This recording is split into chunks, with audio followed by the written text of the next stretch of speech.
तो आइए class 11th आज हम लोग अपना फिजिक्स का एक नया चैप्टर शुरुआत करेंगे जिसका नाम है ऊष्मागतिकी। मैं हर्षित शुक्ला और मैं आप लोग को आज कंटिन्यू करवाऊंगा ऊष्मा का ही चैप्टर। देखिए, कहने को तो फिलहाल इसका एक चैप्टर हम लोग पहले भी पढ़ चुके हैं, मतलब हमारे सिलेबस में इसके पहले भी एक चैप्टर है ऊष्मा स्थानांतरण या ऊष्मीय प्रसार करके, ठीक है, जो कि हम लोग के फ्लूइड मैकेनिक्स वाले चैप्टर के संग जुड़ा हुआ है यूपी बोर्ड में, ठीक है। तो एक तरह से आप कह सकते हैं कि ऊष्मा का सेकंड चैप्टर है, बट एक अलग सा थोड़ा चैप्टर है जिसको हम लोग को आज यहाँ पे कंटिन्यू करना है, ठीक है। अब अगर हम बात करें ऊष्मागतिकी की, तो ऊष्मागतिकी क्या होता है? जैसा कि नाम है ऊष्मा, दो चीज को अगर इसको हम तोड़ दें तो ऊष्मा में टूट जाएगा और गतिकी में टूट जाएगा, तो दो पार्ट में टूट गया। ऊष्मा मतलब ऊष्मा, गतिकी मतलब गति। फिलहाल तो इसका यही एक्सप्लेनेशन है, बट ये कुछ हद तक सही भी है और कुछ हद तक गलत भी है। इस चैप्टर में मेनली जो हम लोग को बात करनी है वो बात करनी है कार्य और ऊष्मा के बीच में संबंध की, मतलब कार्य और ऊष्मा आपस में एक दूसरे से किस प्रकार से संबंधित हैं, हमको इसकी बात करनी है, ठीक है। अब यहां पे चलिए एक एग्जांपल लेके समझा जाए कि कार्य और ऊष्मा किस तरह से एक दूसरे से संबंधित हो सकते हैं। ऊष्मा को हम लोग इस तरह समझ सकते हैं कि किसी भी चीज का जो तापमान होता है, उस तापमान को लाने में जो हमको ऊर्जा लगानी पड़ती है उसी को हम ऊष्मीय ऊर्जा बोल सकते हैं, ठीक है।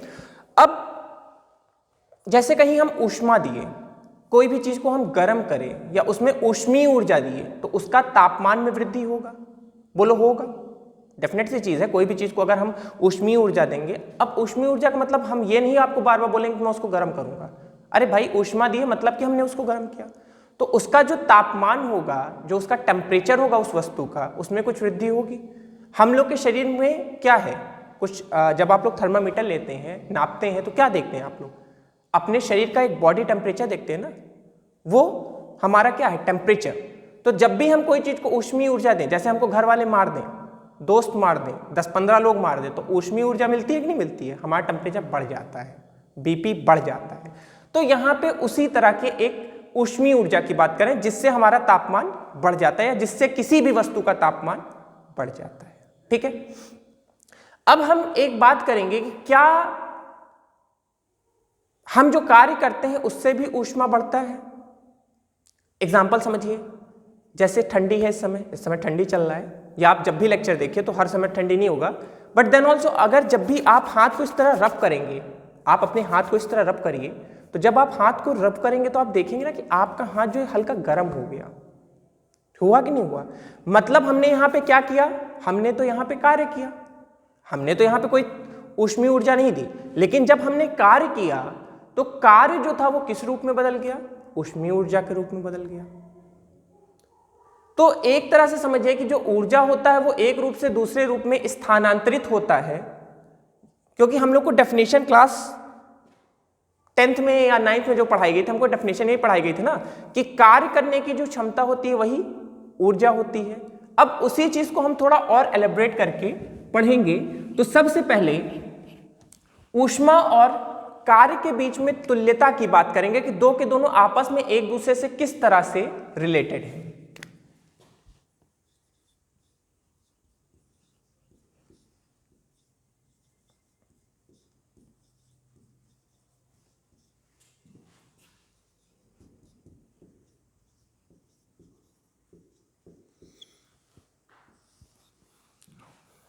ऊष्मा और कार्य में तुल्यता, ठीक है।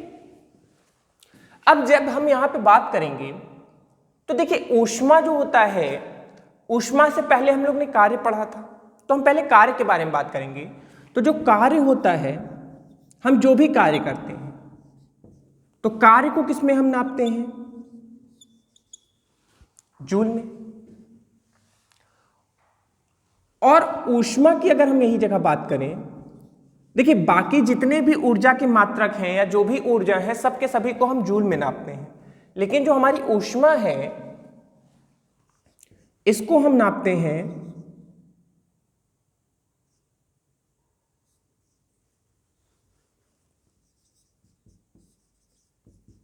कैलोरी में या कैलोरी में, इसको हम लोग CAL से भी लिख देते हैं। ठीक है, देखिए अब इसके बीच में इस संबंध हम कैसे स्थापित करेंगे।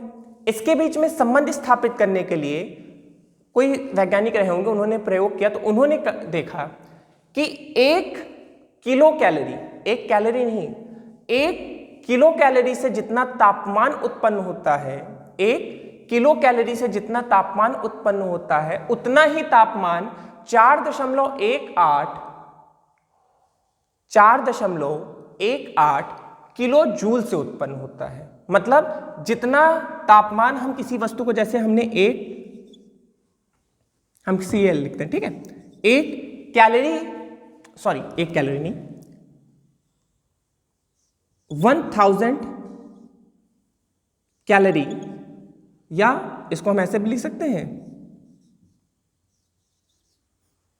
1000 किलो कैलोरी देने पे किसी वस्तु का जो हमारा तापमान में वृद्धि होगी या जो टेम्परेचर बढ़ेगा वो इक्वलेंट होगा या इक्वल होगा 4.18 गुणे 10⁻³ जूल के। ये कैसे हमको मिला? प्रयोग से मिला, हम इसको करे नहीं है, ये हमको प्रयोग से मान मिला। अब देखिए इसको अगर हम लिखें तो हम इसको भी तो ऐसे लिख सकते हैं 10⁻³ दोनों साइड 10⁻³ हो गई, तो आप भी जानते हैं इधर इधर वाला जो सेम चीज है उसको कैंसिल कर दें। और जब हमने कैंसिल किया तो हमने यहां पे क्या पाया कि 1 कैलोरी जो था वो 4.18 जूल के क्या हो गया? इक्वल हो गया या बराबर हो गया। तो कार्य और ऊष्मा में हम किस तरह से अब संबंध स्थापित कर सकते हैं, आप ये समझ गए। देखिए आप किसी चीज को ऊष्मीय ऊर्जा दीजिए तब भी उसके अंदर ताप में वृद्धि होगी, आप किसी वस्तु पे कार्य करिए तब भी उसमें तापमान में वृद्धि होगी। मतलब दो के दोनों केस में तापमान बढ़ रहा है। अभी इसकी इक्विवेलेंस, अभी ये मत समझिएगा, देखिए कार्य जब हम करते हैं तो जो हम ऊर्जा देते हैं वो किसी भी रूप से हो सकता है। जैसे हम लोग यांत्रिक ऊर्जा की बात करते हैं, जानते हैं ना, किसी भी वस्तु के अंदर दो तरह की ऊर्जाएं पाई जाती हैं। जो वस्तु होता है हमारे पास या जिस पे भी हम कार्य कर रहे हैं तो उसके अंदर खुद की दो तरह की ऊर्जा होती है, एक गतिज ऊर्जा, एक स्थितिज ऊर्जा। या मैकेनिकल एनर्जी की हम बात करें तो दो तरह की होती है, और फिर वही ऊर्जा किसमें बदल जाती है? ऊष्मीय ऊर्जा में। मतलब कोई भी वस्तु की बात करें तो वहां पे यांत्रिक ऊर्जा तो रहेगी रहेगी, और यांत्रिक ऊर्जा ही जो होती है हम उसको क्या बोलते हैं? कार्य बोलते हैं। जो हमारा यांत्रिक ऊर्जा है यही हमारा क्या होता है? कार्य होता है। हमेशा ध्यान रखिएगा कि जो कार्य है वो एक तरह का क्या है? यांत्रिक ऊर्जा है, क्योंकि वस्तु में या तो गति के कारण ऊर्जा होगी या उसके स्थान के कारण या रुके रहने के कारण होगी, जिसको हम गतिज और स्थितिज ऊर्जा बोलते हैं। क्लियर है? इसको नोट कर लीजिए, क्योंकि कई बार ऐसे क्वेश्चंस आएंगे कि आपको उसमें कन्वर्जन करना पड़ेगा।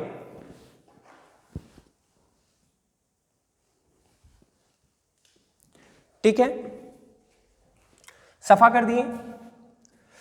चलिए अब हम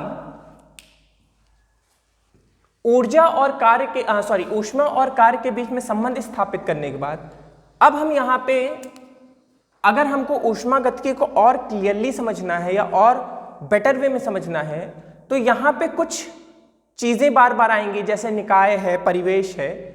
इन चीजों के बारे में भी हम लोग को एक बार समझना पड़ेगा, क्योंकि उनकी मदद के बिना हम इस चैप्टर को प्रॉपरली समझ नहीं पाएंगे। तो क्या क्या यहां पे कौन कौन सी चीजें हैं जिनको हमको समझना है, तो उसी को हम बोल देते हैं ऊष्मागतिकी चर।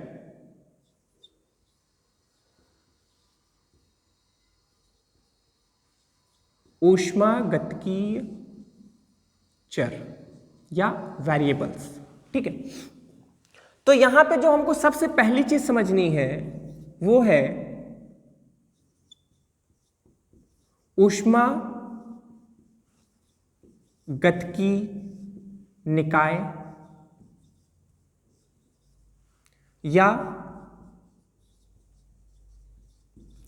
थर्मोडायनेमिक्स सिस्टम, निकाय या सिस्टम क्या होता है हम इसकी बात कर लेते हैं। जैसे हम जहां पे भी बैठे हो, अब आप जहां पे बैठे हो आपको एज्यूम करना है। देखिए फिजिक्स में क्या है, कॉन्सेप्ट आपका तभी क्लियर होगा जब आप उसको एक तरह एज्यूम करेंगे, फील करने की कोशिश करेंगे कि जो हम बात कर रहे हैं वो आपके मन में चल रहा है कि हाँ हम क्या बात कर रहे हैं। ठीक है, तो हम यहाँ क्या एज्यूम करते हैं, हम जहां पे भी बैठे हैं वहां पे आपके सामने क्या होगा, जब आप देख रहे होंगे तो हवा ही मैक्सिमम दिख रहा होगा, क्योंकि आप जमीन तो नहीं देखते, हमेशा सामने ही देखते, तो सामने हवा ही आपको दिखेगा या दीवार दिखेगा, जो भी दिखेगा हवा तो रहेगा ही रहेगा। अब हवा में ही आप एक बाउंड्री बनाइए, सोचिए एक बार कि हाँ आप एक ऐसी बाउंड्री बना रहे हैं, गोल सी बाउंड्री बना रहे हैं, कहीं भी कैसी बाउंड्री बनाए, गोल बनाइए, चौकोर बनाइए, जैसे आपकी इच्छा करें एक बाउंड्री बनाइए। एक हमने बाउंड्री बनाई, ठीक है, हम मान ले रहे हैं आपने गोल ही माना होगा, एज्यूम कर लेते हैं कि आप लोग ने यही बनाया होगा। अब ये जब आप बाउंड्री बनाए तो इस बाउंड्री के अंदर कुछ चीज होगी, कुछ भी चीज हो सकती है, हवा हो सकती है, कोई ठोस चीज हो सकती है, कुछ भी हो सकती है, इस बाउंड्री के अंदर एक चीज होगी। अब इस बाउंड्री के अंदर जो भी चीज होगी उसकी कुछ गुण होंगी, कुछ प्रॉपर्टीज होंगी। यहां पे जो चीज है इसके अंदर जो भी है इसके कुछ प्रॉपर्टीज होंगे कि नहीं होंगे, और हो सकता है वो जो प्रॉपर्टीज हो वो बाहर की, मतलब इस बाउंड्री के बाहर जो चीज है उसकी तरह सेम हो, या हो सकता है उससे अलग हो। दोनों चीज पॉसिबिलिटी है। अभी मैं पॉसिबिलिटीज की बात कर रहा हूं, अभी मैं कोई आपको ओपिनियन नहीं दे रहा हूं कि सेम होगी या अलग होगी, मैं बस एक पॉसिबिलिटी की बात कह रहा हूं कि हो सकता है कि जो बाहर बाउंड्री के बाहर चीजें हैं और जो अंदर चीजें हो सकता है उनका जो गुण हो सेम हो सकता है अलग हो। बोलिए बात क्लियर है? ठीक है, अब देखिए तो इस बाउंड्री के अंदर जो चीज होगा उसको हम क्या बोल दिए, ऊष्मागतिकी निकाय। क्यों? क्योंकि यहां पे जो हम बाकी चीज की प्रॉपर्टीज की बात करेंगे तो वहां पे हम ताप को भी देखेंगे, हम ताप को छोड़ेंगे नहीं, हम यहां पे क्या करेंगे, हम ताप को भी देखेंगे। और जब ताप की बात आती है या जहां पे भी ताप की बात आती है तो वहां पे एक वर्ड आ ही जाता है ऊष्मा। बात समझ में आ रही है? तो यहां पे फिर से कौन आ गया, ऊष्मा आ गया, तो इसीलिए हमने इसका नाम रख दिया ऊष्मागतिकी निकाय। क्लियर है? अब इस बाउंड्री के अंदर जो चीज है वो निकाय में आ गया, और जो बाहर चीज है उसको हमने क्या बोल दिया, उसको हमने बोल दिया परिवेश। ठीक, परिवेश मतलब इस बाउंड्री के बाहर जो भी है, जहां तक भी है, सबका सभी हमारा क्या कहलाएगा, पूरा का पूरा हमारा परिवेश कहलाएगा। क्लियर? सिंपल चीज है। अब देखिए यहां पे ऊष्मागतिकी निकाय के अंदर जो अंदर चीजें हैं या जो इसके गुण हैं, हम थोड़ा सा उस पर भी बात करना चाहेंगे। इस सिस्टम में जो गुण होंगे, जो भी गुण होंगे, वो जो गुण होंगे उनको हम बोलेंगे प्रचार या ऊष्मागतिकी चर। ठीक है, अब यहां पे जो प्रॉपर्टीज या जो गुण की बात कर रहे हैं, ये सब के सभी जो गुण होंगे वो होंगे मैक्रोस्कोपिक। मैक्रोस्कोपिक। अब आप कहेंगे सर मैक्रोस्कोपिक चीज क्या होती है?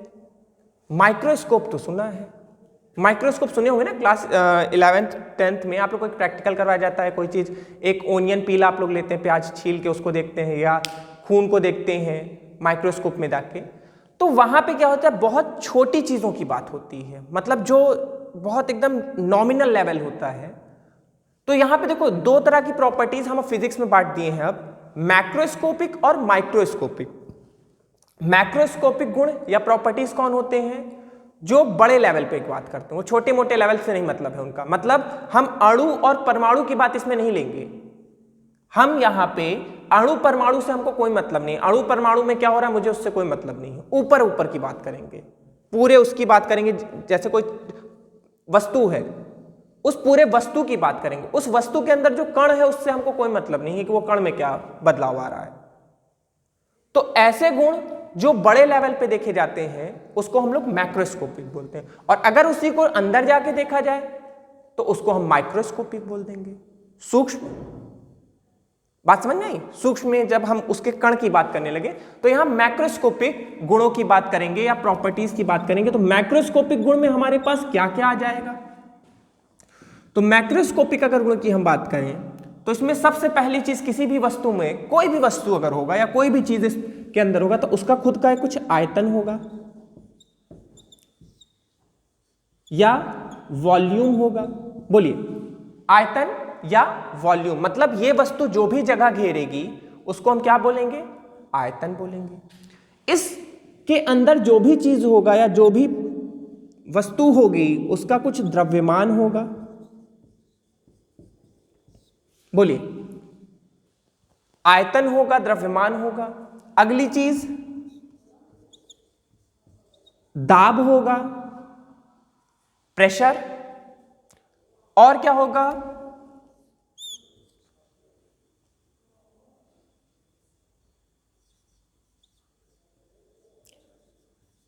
पदार्थ के कणों की संख्या, मतलब यहां पे जो कण होंगे उनकी कुछ संख्या होगी। साथ ही साथ अगर हम बात कर रहे हैं ऊष्मागत की, अभी ऊष्मा केवल निकाय की बात करते तो इसमें बाकी सब चीज लिखते हैं, लेकिन ताप से हमको मतलब नहीं होता। लेकिन जैसे ही हम यहां पे लाए ऊष्मागत की तो यहां पे एक और चीज आ जाएगा, ताप। मतलब इतने जितने गुण थे उनके संग ताप भी आ गया। मतलब निकाय के जितने भी गुण हैं या जितने भी प्रचाल हैं, पैरामीटर्स होता है ना, जो चीज की बात हम करें, जैसे आयतन, द्रव्यमान, ये सब इसका क्या है? पैरामीटर है या प्रचाल है। ठीक है, तो प्रचाल की जो हम बात करेंगे तो ये सब की सभी चीजें डिपेंड करेंगी। ठीक है, अब देखिए, ये अभी हम थोड़ी देर के लिए इस टॉपिक को रोक देते हैं। आप कहेंगे ना सर, अगर इसका तापमान ज्यादा है तो ऊष्मा इधर बहने लगेगी, इसका ज्यादा है तो इधर अभी हम इसकी बात कर ही नहीं रहे, क्योंकि अभी यहां पे जो बाउंड्री है, ये जो बीच में दीवार आपको दिख रही है, ये दीवार अपने गुण के हिसाब से चीजों को, वस्तुओं को चेंज करेगी। कैसे? थोड़ा सा वेट करिए। अभी जब हम लोग तापीय साम्य की बात करेंगे या ऊष्मागत की साम्य की बात करेंगे तब ये चीज और क्लियर होगा। ठीक है, और जीरोथ का नियम जब पढ़ेंगे या शून्यांकी का नियम पढ़ेंगे तो वो चीज और क्लियर होगी। मतलब यहां से वहां तक बस सेम चीज है, बस वो रोटेट कर रहा है इधर उधर करके, ज्यादा कुछ चेंज नहीं है, सेम चीज है। ठीक है, परिवेश हो गया, ऊष्मागति इनका है। अब दो चीज और,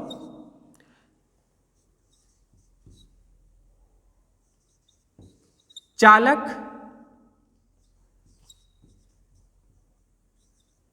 और दूसरा रुद्धोष्म।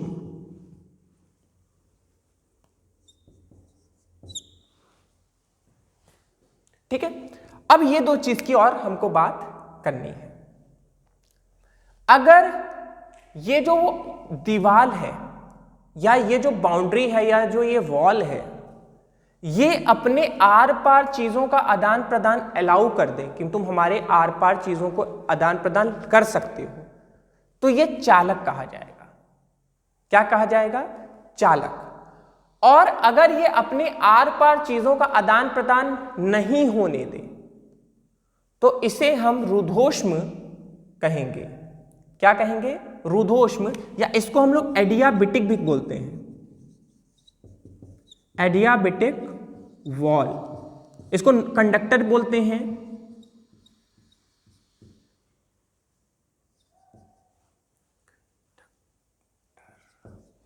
और इसको नॉन कंडक्टर भी बोलते हैं। मतलब दोनों तरीके से आप जानते रहिए कि कभी भी अगर चीजें आए तो ये आपके लिए इजी रहे। एडियाबेटिक वॉल, नॉन कंडक्टर, चालक, कंडक्टर। तो अगर ये चीजों को अपने अगल बगल आदान प्रदान अलाउ कर दे तो कंडक्टर, नहीं करे तो नॉन कंडक्टर या एडियाबेटिक। अभी ध्यान दीजिए, ये प्रोसेस तो हमको बहुत कायदे से पढ़ना है। ठीक है, क्लियर है ये चीज? नोट कर लीजिए इसको आराम से पॉज करके।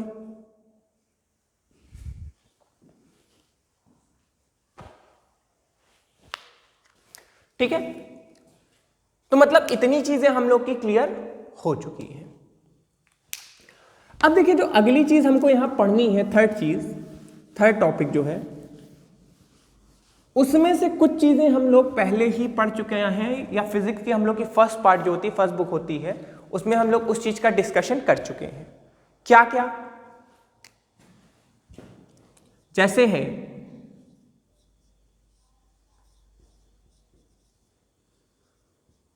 यांत्रिकी साम्य या साम्यावस्था। ठीक है, कोई भी वस्तु यांत्रिकी साम्य अवस्था में कब होगी या मैकेनिकल इक्विलिब्रियम में कब रहेगी? यांत्रिकी साम्य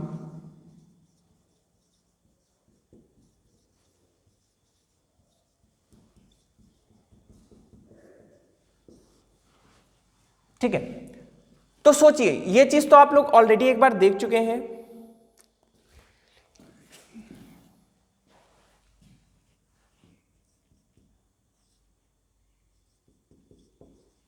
स्पेलिंग इसकी गलत हो जा रही है, BR इक्विलिब्रियम, सही है, अब सही है।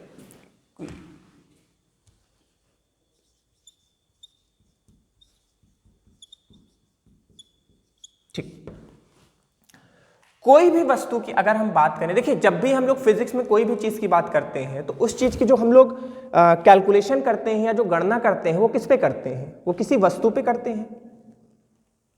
ऐसे नहीं कि हवा में कर दी, कोई भी वस्तु। जैसे अभी तक क्या चल रहा था, अगर आप लोग थोड़ा ध्यान दीजिए, अपना हम लोग का जो 10th का सिलेबस चल रहा था, तो शुरुआत हम लोग ने ठोस से की थी। ठोस के बाद हम लोग द्रव पे आए, द्रव गतिकी जो हम लोग का चैप्टर था उसमें द्रव की बात करें। अब हम लोग आ गए थर्मोडायनेमिक्स, ऊष्मागतिकी। अब ध्यान दीजिए, अब हम लोग धीमे धीमे हवा की ओर जा रहे हैं। अब हम लोग का इस चैप्टर से हम लोग हवा के बारे में बात करना शुरू कर दिए हैं, क्योंकि अभी हम लोग अगर बात करेंगे इसी चैप्टर की तो हम लोग यहाँ पे Carnot engine, steam engine, refrigerator, ये 3 चीज के बारे में हम लोग बात करेंगे। ठीक है, और जब इसकी बात करेंगे तो यहाँ पे गैस का यूज होता है टेम्परेचर मेंटेन करने के लिए।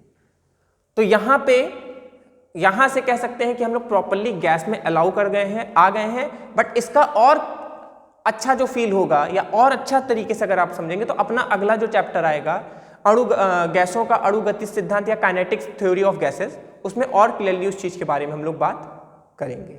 ठीक है, तो अब चलिए आते हैं अपने टॉपिक पे, टाइम बहुत वेस्ट हो गया है। यांत्रिकी साम्य मतलब क्या होता है? कोई भी वस्तु मैकेनिकल इक्विलिब्रियम में कब होगी? देखो, सबसे पहली बात हम लोग के लिए सबसे इजी टर्म यही होता है, हम लोग यही रट के बैठे रहते हैं कि सर कुछ नहीं करना है, जो बल है उसको 0 कर दीजिए, या टोटल जो फोर्स है या रिजल्टेंट फोर्स है या टोटल कुछ भी है, परिणामी बल है, वो क्या हो जाए? 0 हो जाए। यही हुआ तो बल ही कहीं नहीं लगेगा, तो जो वस्तु जहां पे शांति से बैठी रहेगी, कोई मतलब नहीं होगा शांति से जहां पे वहीं बैठे रहे, हजारों बल लग रहा हो, लेकिन सबके सभी का जो रिजल्टेंट आ रहा है वो 0 आ रहा है, तो वो नहीं हिलेगी। बोलो, यही था। बट एक चीज ध्यान दीजिए कि इसके संग और भी बहुत चीजों को हम इंक्लूड कर सकते हैं। यहां पे जो बल अघूर्ण होगा, देखिए क्या हो सकता है, मान लीजिए कि जो इस पे मान लीजिए बल इधर से लग रहा है, इधर से लग रहा है, एक बल थोड़ा ऐसे लग रहा है, एक बल थोड़ा ऐसे लग रहा है। ठीक है, तो हो सकता है जो इसका रिजल्टेंट बल है वो 0 हो जाए, लेकिन जब बल जिस दिशा में लग रहा है उसके कारण हो सकता है इसमें थोड़ा सा ही घूर्ण गति हो जाए, मतलब ये अपनी जगह पे ही थोड़ी सी हिल जाए। बल 0 है, लेकिन बल आघूर्ण जो है, जो बल आघूर्ण है, ये तो 0 हमने नहीं बोला। बल आघूर्ण भी 0 होना चाहिए। अगर बल आघूर्ण 0 नहीं तो हो सकता है ये इधर उधर विस्थापित ना हो, इधर उधर विस्थापित ना हो, लेकिन अपनी जगह पे हल्का सा हिल जाए। बात समझ रहे हैं?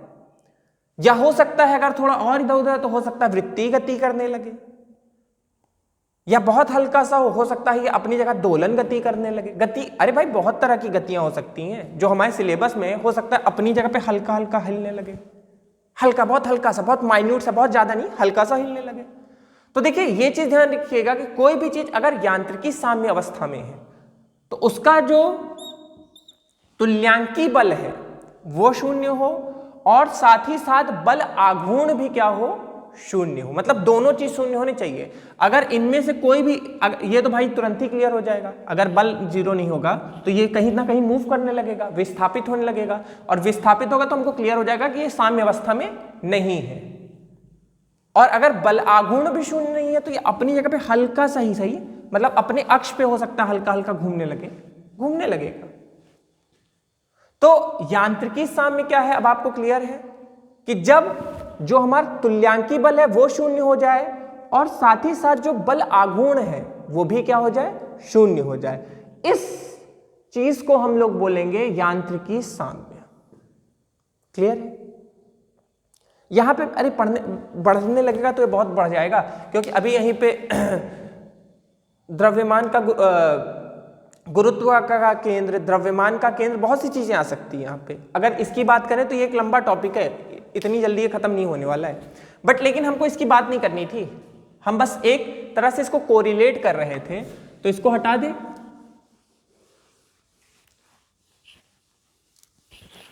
मेनली जो हमको यहां पे बात करनी है वो बात करनी है तापीय साम्य की।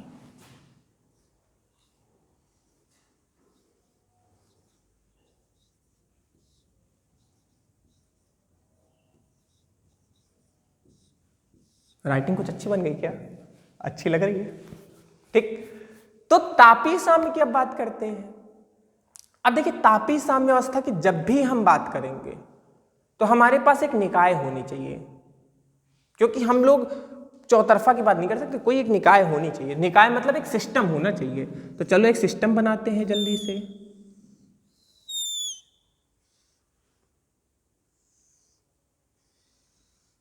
बन गया एक सिस्टम, एक डिब्बा बना लिया।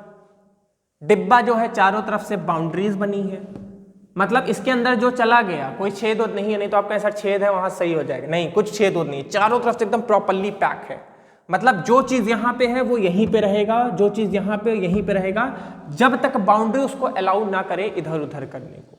बात समझ है?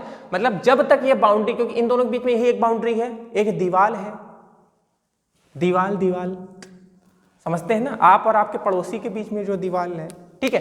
तो यही जो एक दीवाल है, यही चीज जब तक ये है यही चीज अलाउ करेगा अगर इधर उधर कुछ होना है, अन्यथा ये कभी भी नहीं हो सकता। तो अब चलिए कुछ चीज एज्यूम करते हैं, जैसे यहां पे जो भी चीज है उसका दाब हम कितना मान लें, दाब को किससे, P से लिखते हैं, P1 मान लेते हैं, और इसका आयतन कितना मान लें, V1 मान लें, इधर का दाब P2 मान लें, इधर का आयतन V2 मान लें। बोल हो सकता है?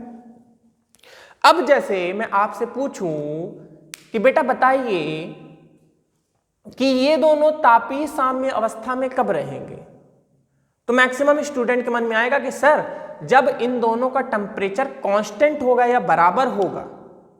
यही हमारे मन में भी आएगा, आपके मन में आएगा कि सर जब दो के दोनों का जो टेम्परेचर, मतलब इधर का टेम्परेचर अलग है, इधर का अलग है, ठीक है, तो जब दो के दोनों का टेम्परेचर सेम होगा तो ये कहलाएगा तापीय साम्य, अन्यथा नहीं होगा। बोलो यही मन में आएगा? बट यहां पे हम लोग गलत हैं।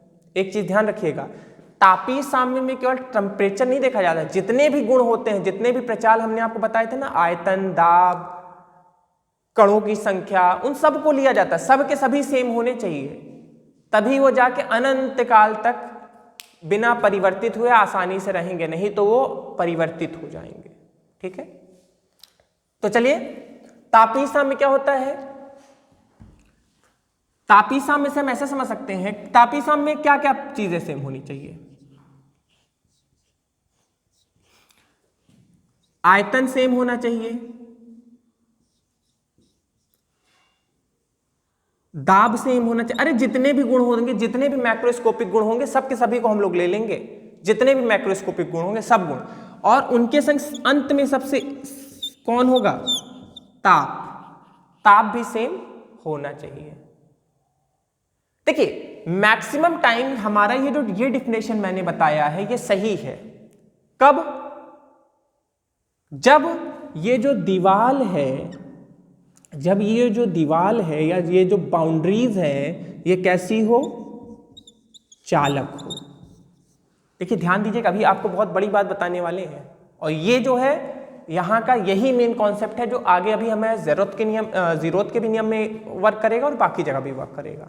ठीक है, जब ये दीवार चालक है तो ये ऊष्मागतिकी साम्य कब होगा? जब इन दोनों का तापमान भी क्या होगा? साम्य हो जाएगा।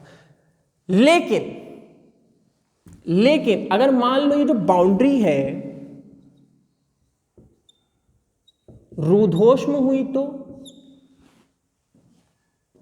अगर ये बाउंड्री रूधोष्म हुई, अब भैया रूधोष्म हुई तो आप भी जानते हो कि इधर से उधर कुछ नहीं जा सकता, तापमान का तो नाम ही नहीं होगा भाई। जब नॉन कंडक्टिंग है, एडियाबेटिक वॉल्स हैं, तो भाई तापमान तो इधर उधर ट्रांसफर ही नहीं हो पाएगा, और जब ट्रांसफर नहीं हो पाएगा तो ये कैसे एक दूसरे को बराबर करेंगी? तो देखिए ध्यान दीजिए, यही बात करने वाली है, यही बात समझने वाली है कि जब रूधोष्म दीवारें होंगी तो ये जिस अवस्था में होंगी ये तापीय साम्य अवस्था में होंगी। कैसी अवस्था में होंगी? तापीय साम्य अवस्था। फिर से एक बात सुनिए कि अगर यहां पे जो दीवार है वो रूधोष्म हुई, कैसी हुई? रूधोष्म हुई, तो यहां पे जो भी प्रचाल होंगे या जो भी पैरामीटर्स होंगे ये दो के दोनों आपस में कैसे होंगे? ऊष्मीय साम्य अवस्था में होंगे। क्यों? क्योंकि इधर से उधर कुछ नहीं जा सकता, उधर से इधर कुछ नहीं आ सकता, और जब कोई चीज इधर उधर नहीं आदान प्रदान हो रहा है तो जाहिर सी बात है वो साम्य अवस्था में होगा, तभी तो नहीं कर पा रहे हो रहा है। अगर वो साम्य होते, अगर वो साम्य नहीं होते तो इधर उधर करते। लेकिन अब क्या है, यहां पे रूधोष्म दीवार है तो ये किस अवस्था में होंगे? तापीय साम्य अवस्था में होंगे। बात समझ में आ रही है? कि जैसे मान लीजिए कि यहां पे टेम्परेचर T1 है और यहां पे टेम्परेचर T2 है और दोनों इक्वल नहीं है। एक चीज ये भी ध्यान दीजिए, यह दो के दोनों जो टेम्परेचर है ये दोनों इक्वल नहीं है। लेकिन अगर रूधोष्म दीवार होगी तो ये तब भी ऊष्मागतिकी साम्य अवस्था में कहलाएंगे। बात समझ में आ रही है? उससे कोई मतलब नहीं कि टेम्परेचर सेम हो या अनसेम हो। और अगर चालक होंगी तो अगर ये चालक होंगी तो ये तभी साम्य अवस्था में कहलाएंगे जब T1 और ये T2 इक्वल होंगे। ध्यान दीजिएगा, इसको ऐसे लिख लीजिए कि अगर चालक है, चालक अगर हुआ तो T1 बराबर T2 जब होगा, बाकी सब भी, इसको भी ले लो, इसको भी ले लो, इसको भी ले लो, और T1 T2 इक्वल होगा, तभी ये क्या कहलाएगा? ऊष्मीय साम्य। देखिए कॉन्सेप्ट, अब आप कहेंगे सर थोड़ा कंफ्यूजिंग लग रहा है। कंफ्यूजिंग है, थोड़ा सा कंफ्यूजिंग है, बट ये कॉन्सेप्ट समझ लीजिए। ये कॉन्सेप्ट पकड़ के रखिए कि दीवार को हम देखेंगे। सबसे पहले दीवार डिसाइड कर रहा है कि टेम्परेचर कैसा होना चाहिए, यहां पे दीवार मेन रोल प्ले कर रहा है। और अगर रूधोष्म हुआ तो, अगर रूधोष्म दीवार हुआ तो यहां पे T1 T2 के इक्वल हो ना हो, आयतन अब देखो और भी चीज, V1 V2 के इक्वल हो ना हो, दाब इक्वल हो ना हो, कोई मतलब नहीं है। क्योंकि जब हम तुम्हें आदान प्रदान करने नहीं देंगे तो तुम्हें जिस अवस्था में हो तुम्हें उसी में खुश रहना पड़ेगा, है ना? कि जैसे घर वाले खूब मारते पीटते हैं, नंबर खराब आया खूब मारे पीटे। अरे हम आप लोग को कैसे डरा सकते हैं? हमारे पास डराने के लिए तो एक ही रास्ता है, आप लोग को फेल हो जाओगे, और कोई रास्ता थोड़ी मेरे पास। तो घर वाले क्या करते हैं, आप फेल हो गए तो घर वाले ऐसे थोड़ी क्या चलो बेटा चॉकलेट खिला देते हैं। ऐसे मम्मी पापा बहुत सपने, मतलब बहुत किस्मत वालों को मिलता है। हम लोग के कर्म इतने अच्छे कहाँ हैं कि मम्मी पापा फेल होने पर कहें चलो बेटा पार्टी करवा खिलाते हैं, और पास भी हो जाएंगे तो क्या होता है, भगवान पापा मम्मी कहते हैं चलो भगवान को प्रसाद चढ़ाते हैं, तब भी पार्टी नहीं होता है। भगवान को जाते हैं हनुमान मंदिर में प्रसाद चढ़ा के चले आते हैं, होता है कि नहीं होता है? तो ऐसा सपना मत देखिएगा कि हम फेल होंगे और घर वाले बड़ी खुशी खुशी आरती की थाली लेंगे और कहेंगे बहुत अच्छा, शाबाश बेटा फेल हो गए हो। सपना है ये सब। चलिए, तो अगर रूधोष्म दीवार होंगी तो आयतन इक्वल हो ना हो, टेम्परेचर इक्वल हो ना हो, दाब इक्वल हो ना हो, या जितनी भी प्रॉपर्टीज इक्वल हो ना हो, जब ऑप्शन ही नहीं है तो हम परिवर्तित कैसे हो? हमको तो उसी तरह खुश रहना पड़ेगा। बात समझ में आ रही है? तो उसको भी हम लोग तापीय साम्यावस्था कहेंगे। तो देखिए यहां पे दो तरह के केसेस बनेंगे। आज का तो अब लेक्चर हम लोग का यही बस खत्म होने वाला है, लेकिन नेक्स्ट लेक्चर में ये चीज आप लोग ध्यान रखिएगा कि चालक है तो इक्वल होना चाहिए, रूधोष्म में तो इक्वल हो ना हो कोई फर्क नहीं पड़ता। ठीक है, तापीय साम्य समझ में आया? देखिए अपने सिलेबस में फिलहाल तो ये दोनों का ही डिस्कशन है, दोनों का डिस्कशन होना है, और क्वेश्चन में भी इसका यूज है। फील लेना बहुत जरूरी है, आपको समझना बहुत जरूरी है, क्योंकि ये समझना तो बहुत आसान था कि सर यहां पे आदान प्रदान हो रहा है, अगर मान लीजिए T1 is greater than T2, मतलब इधर का तापमान इधर से ज्यादा है तो यहां पे आदान प्रदान हो जाएगा कि नहीं हो जाएगा। और अगर मान लो T2 is greater than T1 तो तापमान इधर चला जाएगा। समझ रहे हैं? कब तक जाएगा? जब तक दो के दोनों इक्वल नहीं हो जाएंगे, है कि नहीं। लेकिन रुद्धोष्म हुआ तो क्या हुआ, जाने ही नहीं देंगे। जैसे होता है ना, बाउंड्री बना दिए घर से, पापा मम्मी का अब नहीं निकलने देंगे, कर क्या लोगे, जैसे हो खुशी तो रहना पड़ेगा ना। तो वही इसके संग भी कंडीशन है कि इसको अपनी अवस्था में खुश मजबूरी में रहना पड़ेगा। ठीक है, खत्म करें ये लेक्चर। सिंपल सा था, बहुत कठिन नहीं था, थोड़ी चीजें अंत की जो थी थोड़ा हल्का सा कॉम्प्लिकेटिंग थी, बस हल्का सा। क्लियर है? चलिए